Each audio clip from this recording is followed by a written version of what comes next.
Udělal jsem Johnovi Mariánkovi tu největší kampaň na Kometě v Brně.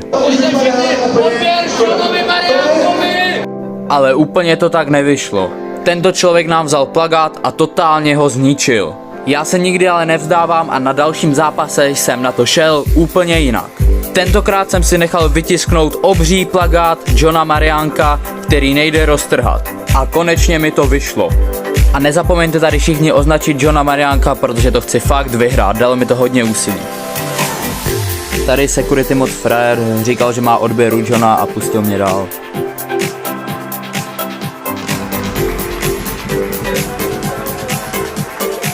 Tady mě bohužel security ale vyhodil, ale já jsem se nenechal, šel jsem kousek za něj a tam jsem ten plakát všem ukázal.